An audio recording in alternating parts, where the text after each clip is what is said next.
Seasonal cold and cough కి diet కి ఏమన్నా కనెక్షన్ ఉందంటారా? ఎందుకంటే చాలా మంది కోల్డ్ వస్తుంది, దగ్గులేస్తుంది అని చెప్పి ఐస్ క్రీమ్స్, చాక్లెట్స్ ఈ పర్టికులర్ సీజన్ సమ్మర్ లో హ్యాపీగా తినండి, బట్ వర్షాకాలం ఇవి తినొద్దు అంటారు.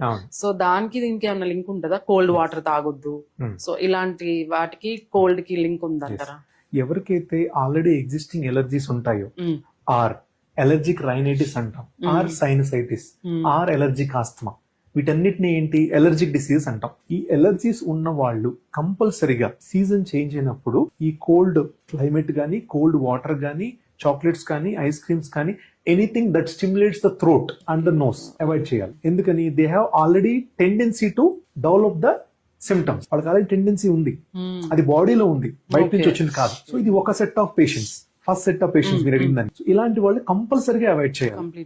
అవాయిడ్ చేస్తేనే వాళ్ళు ఈ సీజన్ ని ఈజీగా పాస్ అవ్వగలరు with some medications. Obviously season మారినప్పుడు చేంజ్ వస్తుంది కాబట్టి సమ్ మెడికేషన్స్ యూజ్ చేయాలి. సెకండ్ సెట్ ఆఫ్ పేషెంట్స్ వాళ్ళకి ఏమి ఎలర్జీస్ గానీ, ఆస్తమా గానీ, ఆర్ సైనసైటిస్ కానీ ప్రాబ్లమ్స్ లేవు, బట్ స్టిల్ ఈ టైంలో కంటిన్యూ చేయొచ్చా, అవాయిడ్ చేయొచ్చా అనేది ఎంటైర్లీ అప్ టు దెమ్. ఎందుకని వాళ్ళకి టెండెన్సీ లేదు, కానీ ఈ టైంలో డిపెండింగ్ అపాన్ ద ట్రిగ్గర్, అంటే ఎంత కూల్ టెంపరేచర్ వాటర్ కానీ, కూల్ డ్రింక్ తాగారు, ఎంత కూల్ గా ఉన్న ఐస్ క్రీమ్ తిన్నారు, ఆర్ వాళ్ళు ఆ రోజు రెయిన్ లో తడిచున్నారా లేదా, or directly continuous AC exposure ఉందా లేదా, దాన్ని డిపెండింగ్ బేస్డ్ ఆన్ దట్ వాళ్ళకి కోల్డ్ వచ్చే అవకాశం ఉంటుంది. సో దాన్ని కామన్ కోల్డ్ అనుకోవాలి, ఎందుకంటే they don't have tendency.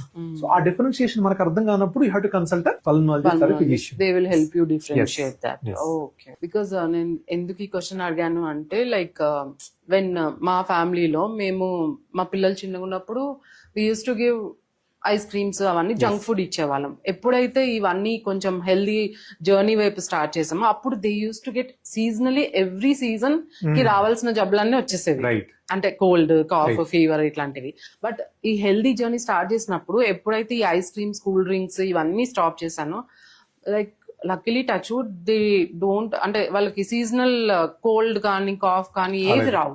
So every time we use to suffer, like uh cherry cough, paracetamol అని ఇంకేదో యాంటీబయాటిక్ కూడా వేసేసే వాళ్ళం అప్పుడు. సో అవన్నీ జంక్ ఫుడ్స్ తీసేసాక now when we're going through a healthy diet pattern, luckily they are not getting any seasonal cold, cough, sore throat ఏది రావట్లేదు, very rarely. So that's how I felt diet also plays a role in this. అంటే కొంచెం తగ్గిస్తుంది మన seasonal allergies, ఇవన్నీ risk of seasonal allergies అనేది తగ్గించేసుకుంటారు. Okay.